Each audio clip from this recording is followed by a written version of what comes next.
Bismillahirrahmanirrahim. Assalamualaikum warahmatullahi wabarakatuh. Innal hamdalillah nahmaduhu wa nasta'inuhu wa nastaghfiruh wa na'udzu billahi min syururi anfusina wa min sayyiati a'malina. May yahdihillahu fala mudhillalah wa may yudlil fala hadiyalah. Asyhadu an la ilaha illallah wahdahu la syarikalah wa asyhadu anna Muhammadan abduhu wa rasuluh la nabiyya ba'dah. Qala Allah ta'ala fi kitabil karim. A'udzu billahi minasyaitonir rajim. Ya ayyuhalladzina amanu la ta'kulu amwalakum bainakum bil batil. Pemirsa yang budiman yang kami hormati, alhamdulillah kita panjatkan syukur kita kepada Allah pada kesempatan yang berbahagia ini. Allah masih karuniakan kepada kita untuk bisa melaksanakan ketaatan. Pada kesempatan yang baik ini sedikit saya ingin membahas tentang ayat yang saya bacakan tadi, yaitu sebuah perintah dari Allah. Ya ayyuhalladzina amanu, wahai orang yang beriman, la ta'kulu amalakum bainakum bil batil. Ini adalah sebuah larangan. La ta'kulu amalakum bainakum bil batil. Janganlah engkau makan harta samamu dengan cara-cara yang batil.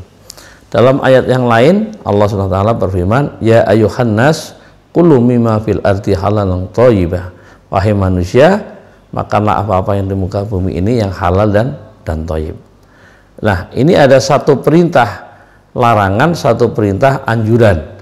Larangannya adalah apa? Kita tidak boleh mengkonsumsi, makan, mendapatkan sesuatu dengan cara yang batil. Sisi lain, kita diperintahkan untuk mengambil, memanfaatkan, memakan sesuatu yang halal dan thayyib. Nah, satu perintah berupa larangan, satu perintah berupa anjuran, yang tentunya kita pahami sebuah amar perintah ini adalah hukumnya wajib untuk kita laksanakan. Ketika Allah menyampaikan janganlah kita makan yang batil, maka wajib bagi kita untuk mengetahui apa saja kira-kira atau apa saja yang termasuk dalam hal memperoleh sesuatu dengan cara yang batil. Batil ini bisa dibagi menjadi dua. Ya, batil secara zatnya, terlarang karena zatnya, dan yang satunya lagi adalah terlarang bukan karena zatnya. Kalau yang terlarang secara zatnya, insya Allah ini mudah untuk kita kenali. Yaitu apa? Kita nggak boleh makan, kita nggak boleh mengkonsumsi, kita nggak boleh jual beli. Dalam Al-Quran disebutkan babi, khamar, kemudian darah, bangkai. Ini adalah hal-hal yang tidak boleh, termasuk mengkonsumsi binatang yang disembelih tanpa menyebut asma Allah. Ini adalah 5 hal, dan ini adalah haram secara zatnya, sehingga mudah untuk kita pahami, untuk kita hindari. Pertanyaannya dan permasalahannya adalah yang haram selain zatnya, yang batil selain zatnya. Ini mungkin diantara kita masih banyak yang belum tahu, belum paham, sehingga bisa jadi kita terjerembab ke dalamnya. Nah, dalam kajian ekonomi Islam, ini haram yang selain zatnya ini banyak sekali hal yang harus kita pahami untuk bisa kita laksanakan atau kita hindari. Misal sebuah transaksi itu mengandung unsur, di situ ada unsur tadlis, berarti penipuan. Ada unsur gharar, ketidakjelasan. Ada unsur maisir, yaitu perjudian. Ada riba di dalamnya juga tidak boleh. Ada riswah atau suap juga tidak boleh. Ada yang namanya ikhtikar. Ikhtikar ini penimbunan, menimbun, itu juga tidak boleh. Ada namanya bai najas, yaitu order secara palsu. Nah, ini juga tidak boleh. Nah, ini kalau kita kaji, kita perdalam satu persatu, bisa jadi ternyata banyak hal yang sebenarnya larangan malah kita laksanakan. Satu contoh, tadlis atau penipuan. Ini kita mengartikan tadlis dengan penipuan. Seorang pedagang ini biasanya dia akan mencari keuntungan yang sebesar-besarnya. Nah, ketika pedagang ini tidak paham tentang ekonomi Islam, tentang syariat Islam, bisa jadi dia akan menghalalkan segala macam cara untuk bisa mendapatkan keuntungan yang besar, yaitu dia kemudian melakukan penipuan. Penipuan di sini bisa penipuan dalam hal kualitas, bisa dalam hal kuantitas.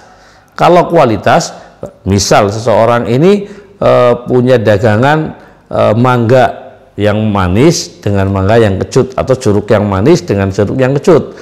Dia kemudian tahu betul kalau pedagang itu, oh ini manis, ini kecut. Ketika ada pembeli, kemudian pembeli itu nyicipin yang manis, dan setelah nyicipin manis dia nyerahkan, silakan aku beli ini Pak, atau saya beli ini Bu, 5 kilo tolong pilihkan. Nah ketika situ kita memilihkan, sebenarnya mereka mintanya adalah yang manis, kita ambil jeruk-jeruk tadi, di dalam kita memilih tadi kita memasukkan jeruk-jeruk yang tidak manis, menjadi satu kesatuan, kita timbang, kita berikan. Ini namanya penipuan. Ujung-ujungnya apa? Kalau tadlis ini, salah satu pihak yaitu pembeli pasti nanti akan merasa dirugikan, dikecewakan, dan dia tidak ridho. Nah disinilah ketidakridhoan pembeli inilah yang kemudian menjadikan transaksi ini menjadi batil, menjadi terlarang.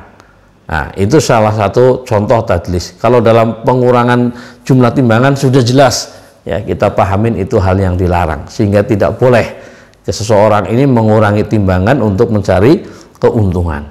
Nah ini dari tadlis. Kemudian kalau kita bicara dari gharar ini ketidakjelasan sebuah transaksi ya, ini juga dilarang dalam Islam. Yang kita pahami adalah sistem ijon, membeli buah-buahan yang masih muda, yang masih ada di dalam pohon. Nah ini kan masih ada yang terjadi seperti tadi, maka ini juga tidak boleh, karena ketika terjadi transaksi buah itu baru kecil, atau ya, kalau orang ngomong bilangnya si pentil lah, itu ditransaksikan, ini kemungkinannya ada tiga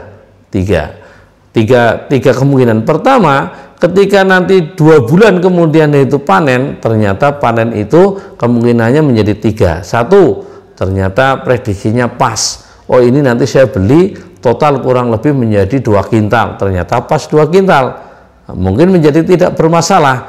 Tapi ada kemungkinan bahwa ternyata begitu diunduh ya, diturunkan semuanya buahnya, hanya ada 1 kintal. Siapa yang merasa dirugikan? Pastilah pembeli merasa dirugikan. Ternyata dugaan saya salah. Begitupun ketika ternyata diunduh itu jumlahnya adalah 3 kintal, yang merasa dirugikan siapa? Penjual. Waduh, ternyata sudah saya jual 2 kintal, ternyata buahnya menjadi 3 kintal. Nah ini pun dilarang di dalam Islam. Nah ini sekarang sudah mulai berkurang yang ada di masyarakat kita.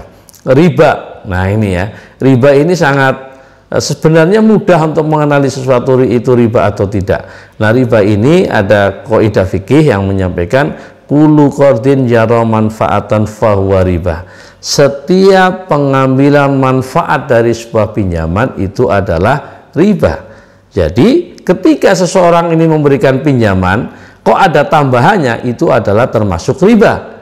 Iya, kenapa? Karena pinjaman ini adalah akadnya adalah pinjaman adalah kebaikan, tabaruk, berdimensi sosial, menolong, bukan di situ mencari keuntungan.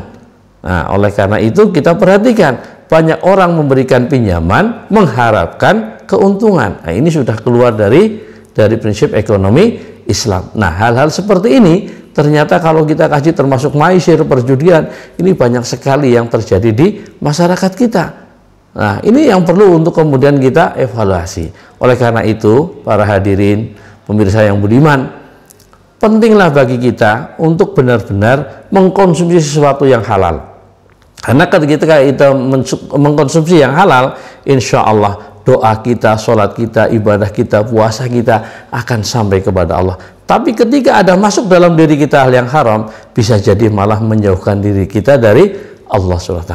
Oleh karena itu berhati-hatilah di dalam kita mengkonsumsi sesuatu untuk bisa mendapatkan sesuatu yang dibawa pulang untuk diri kita dan keluarga kita. Maka sikap warok, kehati-hatian adalah sangat dibutuhkan sekali dalam kehidupan ini.